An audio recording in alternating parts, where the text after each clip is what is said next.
So this is the Wild Cherry Pepsi.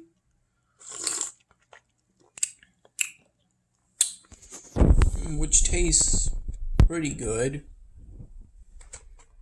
These are the cheddar and garlic biscuits, which appears regularly at dinner at the Harrison Dining Hall.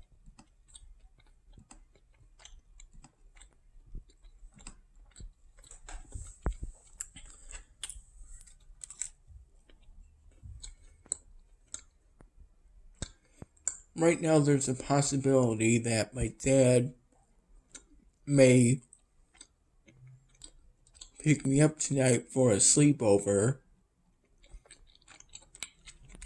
so that he won't have to get me in the morning for what I presume would be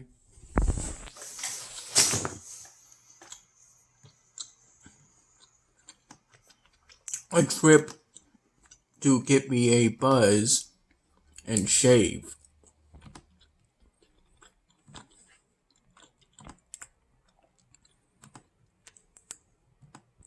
Which is something I have done in the past. The first time being for a Bald for Bucks event,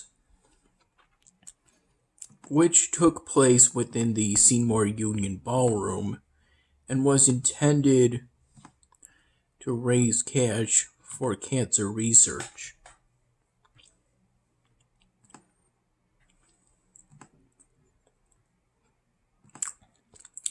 I'm glad I was able to get some sleep last night before my Spanish class, despite yesterday falling asleep during the evening.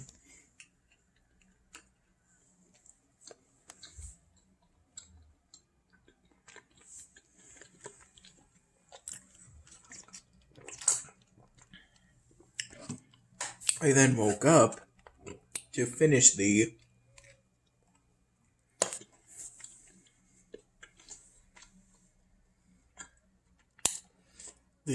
Spanish homework.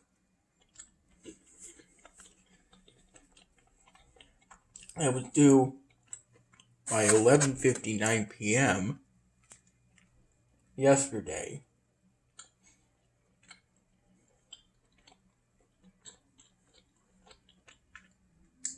I've been given my opportunity to complete the week one assignment for political geography.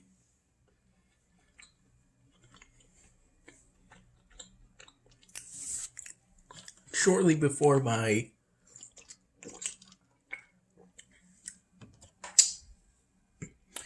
Spanish class, shortly before my criminal law class, which started at 5 p.m., I watched the second part of a documentary called Germs, Guns, and Steel, which was produced by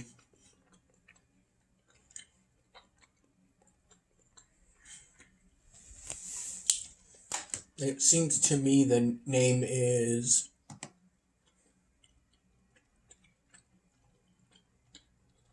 Jared Diamond. It's a pretty exciting documentary, in my opinion, because it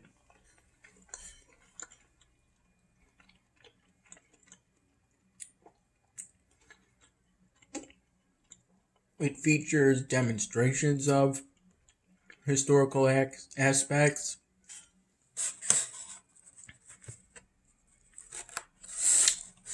I believe this is the tofu taco. I got one of each.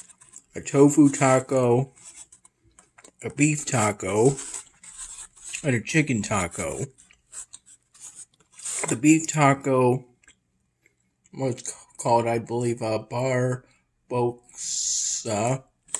The chicken one, cartas, cateras, something like that. And then some Spanish rice with corn.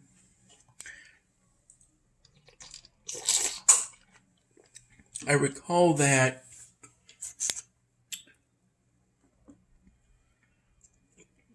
before my Spanish class, I had a granola bar to ensure that I wouldn't be hungry during class.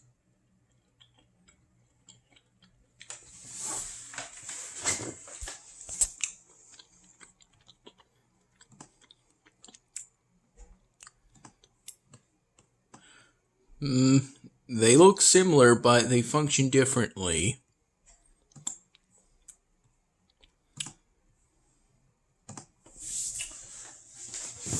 So far, my dad has gotten me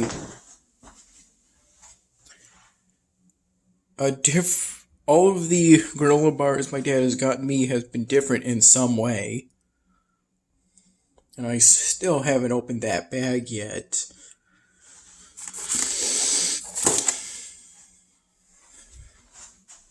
The first box of granola bars that I've completely finished was a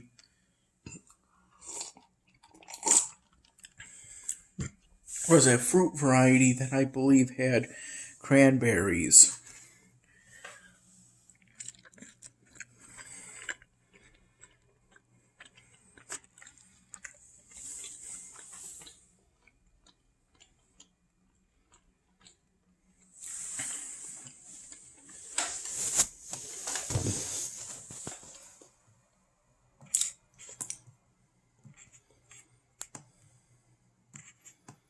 I drank plenty of Propel before my criminal law class in an effort to not only stay hydrated but also to give myself energy,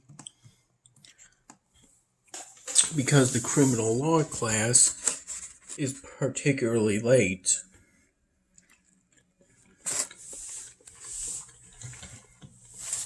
In the day.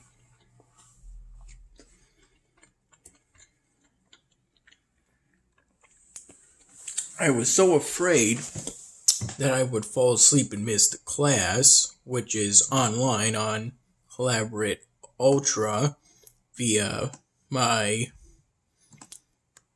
Blackboard account as a Brockport student. I set an alarm on my computer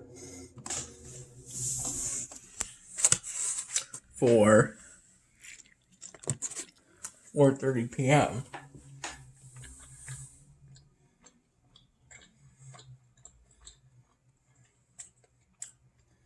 For the early hours of the morning before I fell asleep.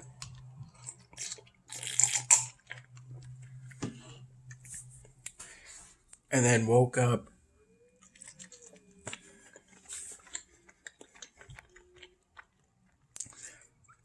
a few hours before I had to go to my Spanish class at 11.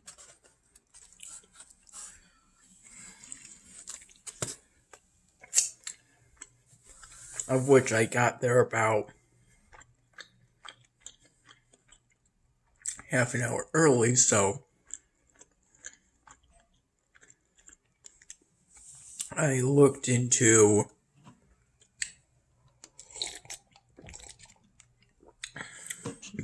my criminal law textbook to pass the time.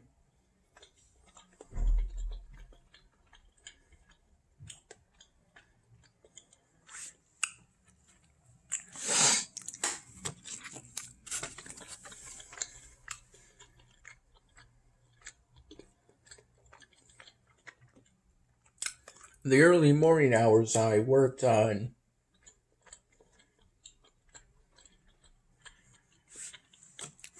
the next Dan Hamming episode by trying to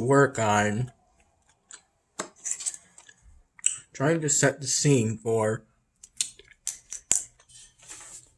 when Dan Hamming talks with Kate.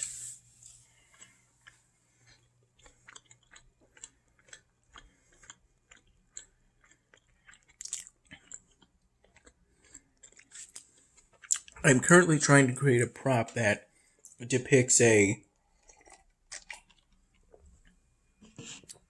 crushed up army tent with crushed up stuff, essentially.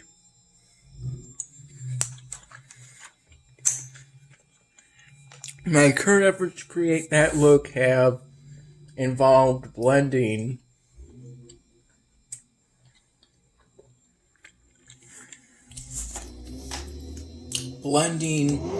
the original army camp tent with a crumpled paper background, ultimately producing this.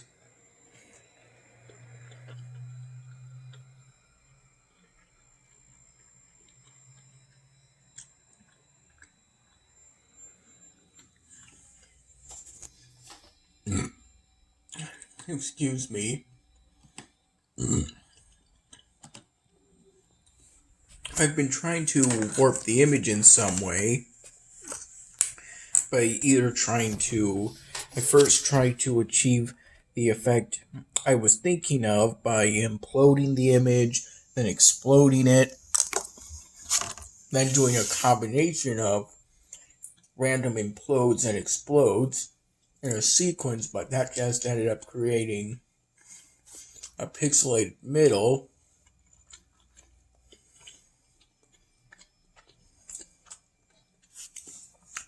And then I did some goofing around with random features of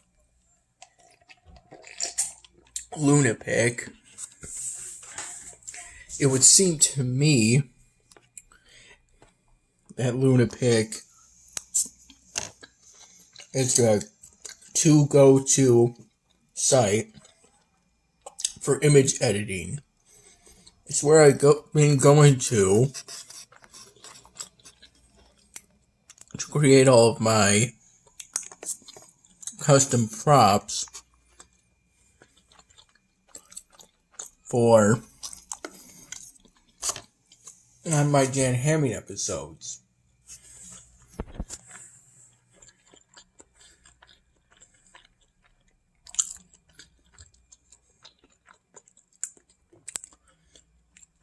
These props also often require the use of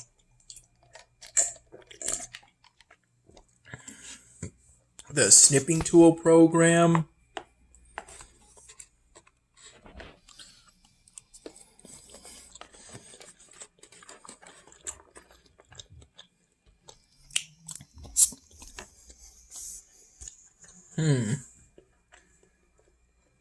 At one point during my experimentation, I messed around with an animation effect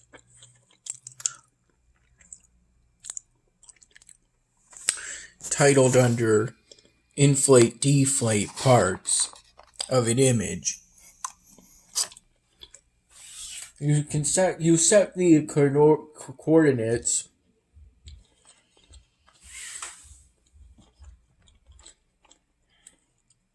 I think by clicking and dragging. Kind of like this, I believe, if my memory is correct.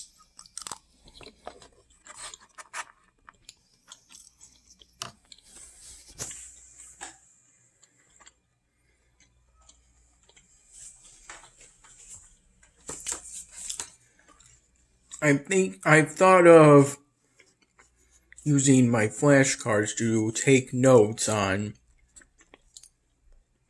working on Dan Hammond episodes. This was the position of the of the sandbags prop that I had in an earlier scene.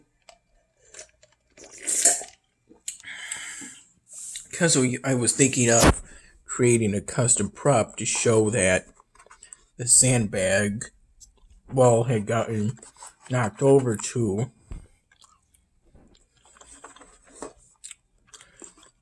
an extent.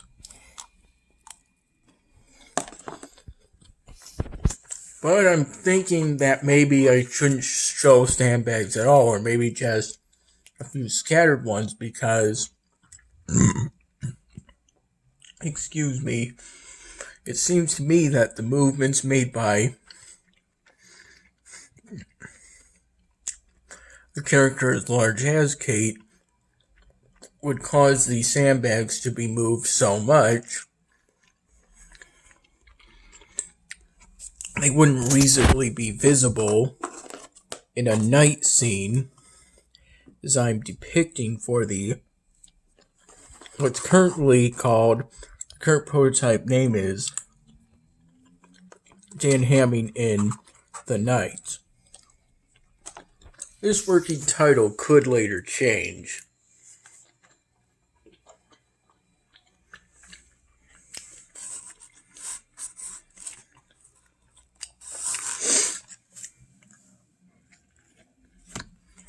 As of now, though, that is what I'm working with. If Dad does pick me up tonight, it'll give me an opportunity to finish the Green Goblin styrofoam that I started for him. And maybe we would go to Two Brothers again. Possibly.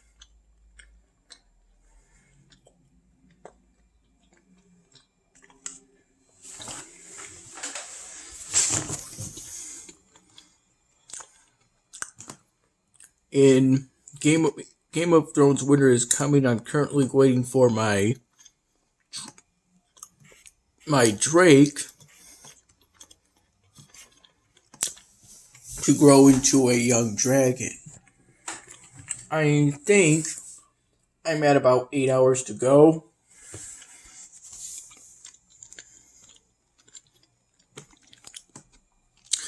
I'm also working to make steps towards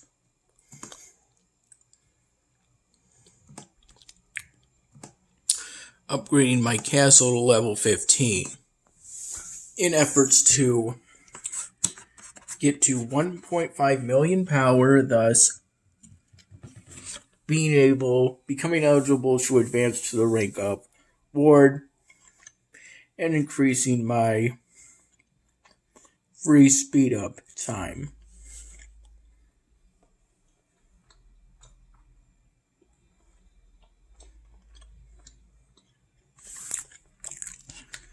I'm currently in the RBC Alliance, which I think is short for Rebel Base Camp.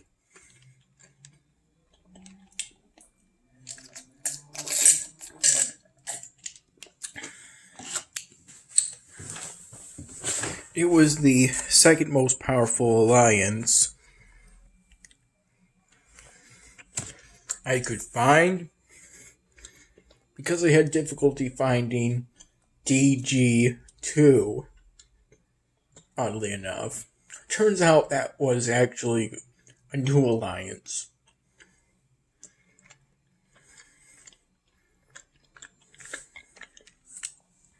I guess a sort of offshoot of EXK, if my memory is correct.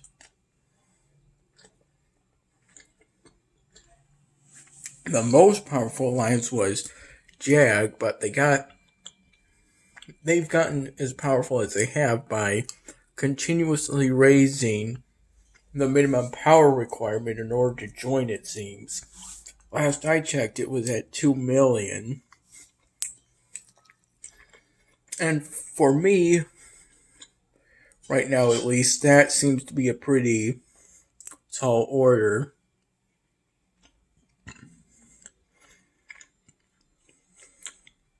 The good thing, though, is that I was able to move my city to the RBC camp at Winterfell last time I checked. By moving to the coordinates on the world map by clicking and dragging.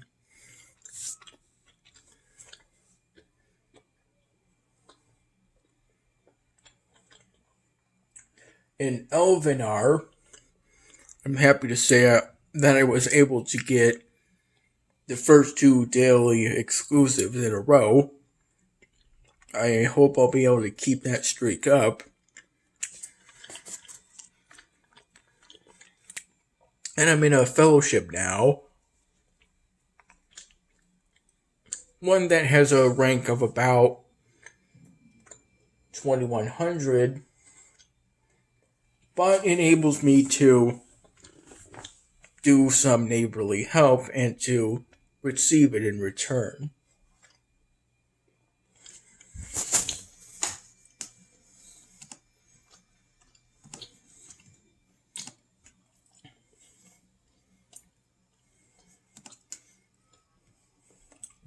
The base of operations currently looks like this.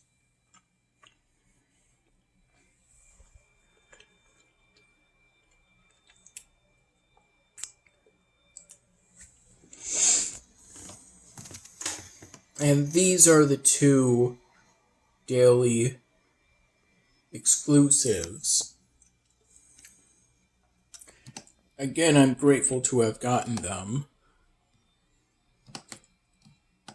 Though I'm thinking that GameHag's third task for this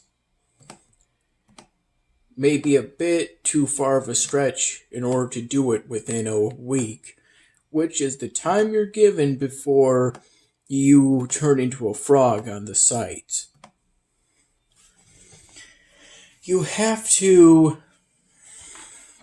upgrade your Tome of Secrets to level 1, which ultimately requires that I think that's an ancient knowledge wonder, so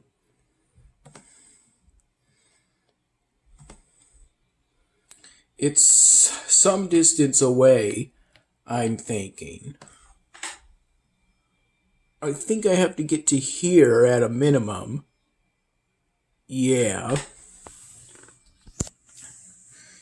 It's not exactly easy to get knowledge points.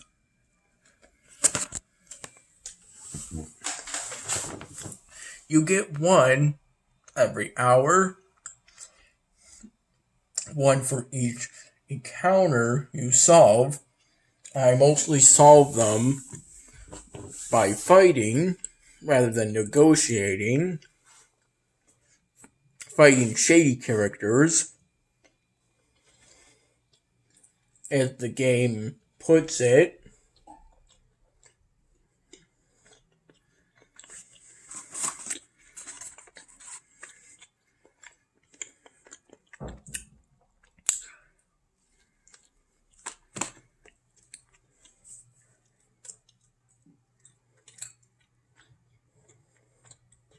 And after that, you can straight up buy knowledge points, though the cost for doing so increases each time.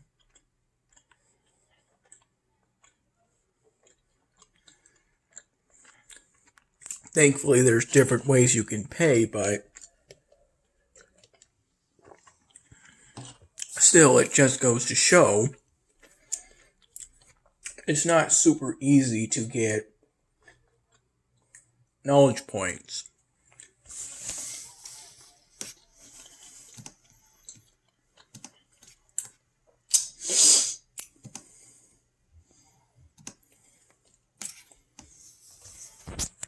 Oddly enough, I ended up nodding off during my online criminal law class. Thankfully, I was still able to participate well.